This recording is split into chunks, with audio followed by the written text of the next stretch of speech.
So this is my apartment. I got some pictures here of like my friends, family, my girlfriend, my nephews, and I got my espresso machine here. I love this thing when it's weight cut time. Water and coffee. That's all I get.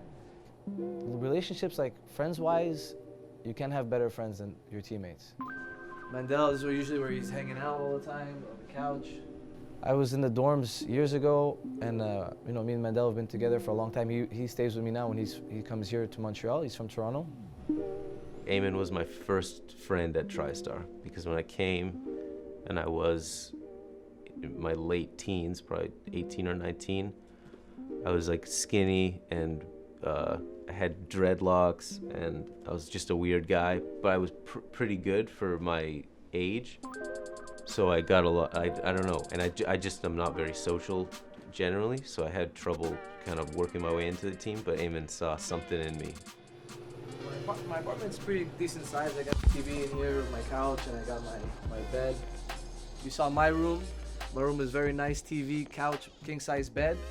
Mandel gets tube TV, queen-size bed, my old bed. My brother Faraz donated the wardrobe here. Like when we both had nothing, we always stuck together. You know, if I had money to eat, he didn't really have money, I'd help him out. If he had money and I didn't have money, he'd help me out. Same thing with Louis Sanodakis and Steve Sims and a couple other guys. And now I got this apartment and I brought him over. I'm like, you don't stay at the dorms anymore. When you come, you stay here.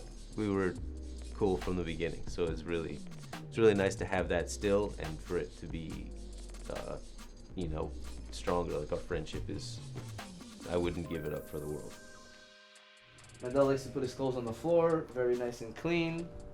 And I think he likes to keep, spiders in his room. He's not a big fan of killing spiders. So yeah, I think there's one on his wall right over there. He likes them. They're his pets. My role changed recently more. Before I used to help Faraz a lot more. Like I was more on the coaching end all the time. I'd help a lot more pro fighters fight. I travel a lot more. But I've taken a step back since I went pro. Faraz doesn't want me to be too obsessed with helping other people, and he wants me to focus on myself. Step back. It's like fighting in MMA. It's a team sport, but you have to be selfish to a certain extent because it's dangerous in the cage. You might get knocked out, you might get submitted. There's all kinds of injuries that can happen.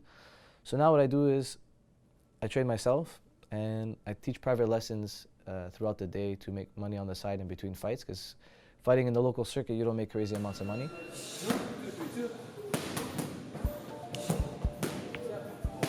Every single fight I've had cost me more money than I brought in. There's opportunity costs, like I'm not working during fight camp, obviously, but also like I fly in an extra coach. I get an extra hotel room because I'm bringing in more people, and I pay for things, and I take care of my team. So it ends up costing a little bit more. And plus you're playing for privates. Privates aren't cheap. You pay somebody, 50, 60 bucks an hour, a couple times a week for 2 months, and you have more than one coach, so you pay them all. It becomes expensive, but hopefully when you get to the big shows and you start making the big purses, that's when you start making your money. That's one thing you need to be set on, is that you've got to be okay not being able to buy the nice stuff that everybody else buys. Because the sacrifice is that you get to get better every day, which is worth a lot more to me in the long run than having a fresh pair of shoes or something like that. It's not so much a difficulty, it's just kind of a shift in mentality.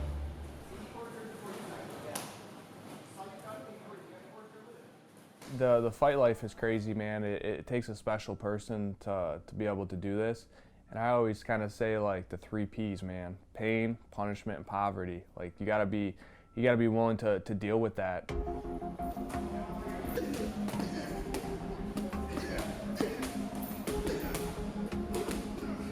Obviously there's payoffs for it if you get to the pinnacle on the top and stuff like that. But I mean, let's be honest, 95% of fighters, they can't really make a life for themselves doing this.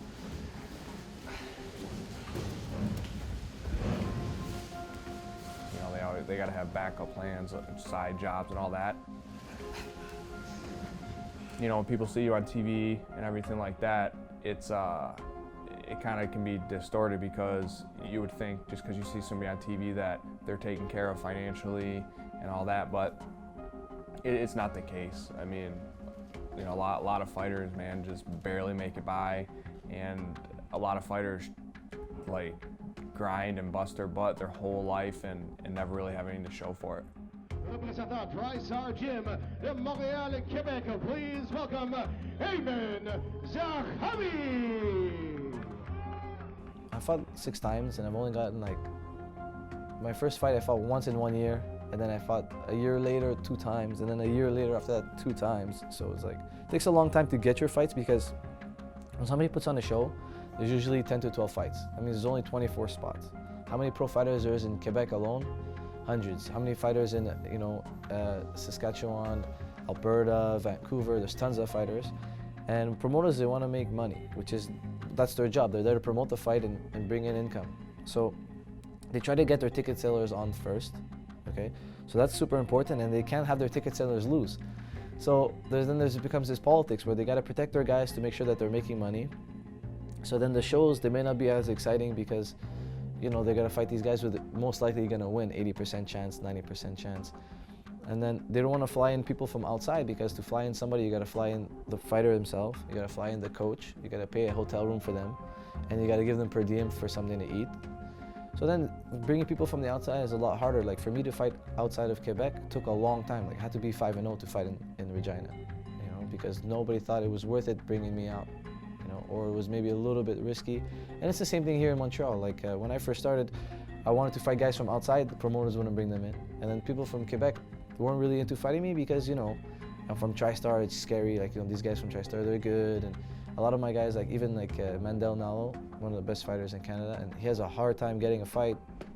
For me, and a lot of the Tristar guys, it's fairly difficult. There's just not as much money in the business as there used to be, I guess. And people are a lot more aware that a good record gets you in the UFC a lot more than a ton of experience. Welcome, Mandel Nallo.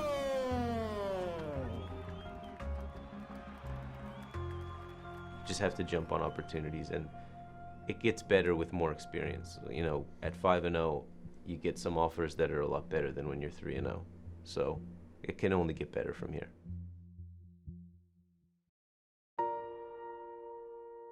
There's a lot of guys that put Tristar up there, but I think the most important thing is that we have somebody who's respectful and who is respected by the majority of people. I'd like to be very good and well known on my own merit, and then if I become one of the faces of Tristar because of that, then that would be great.